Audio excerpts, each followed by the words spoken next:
Okay, so finally for Fisher's study, let's look at some problems, some challenges, some questions.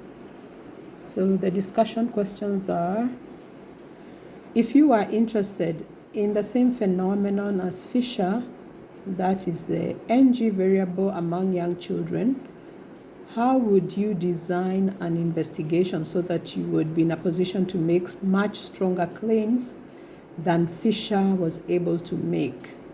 So this is about research design. How would you design your research in order to make stronger claims? I think one answer to that question would be probably to increase your sample size so that you can be able to make more general statements about how children in a larger population would use the variables of ing and in. What else would you do to make stronger claims?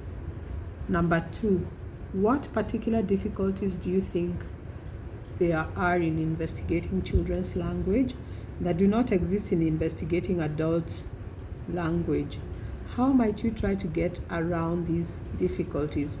So the question here is trying to understand the difference between children's language and adult language. Number 1, children tend to be more spontaneous. They say what's on their mind. Adults tend to filter a lot of what they see as socially unacceptable words and terms.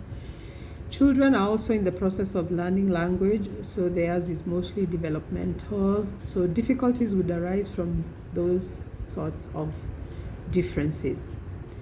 The third question is, do you see any problems with the concept of a model boy and a typical boy? Do you see some danger in circularity in the definitions?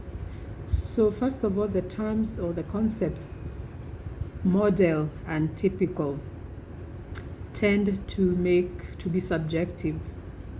A typical boy sounds like not what any parent or teacher would wish for their child, while the model boy would be what everyone would look up to. But as we said, language is language as long as people are communicating. So those are some of the difficulties and questions arising from this study. So next time, we're going to look at the study, Labov's study in New York City, how he studied language there. Okay, thank you.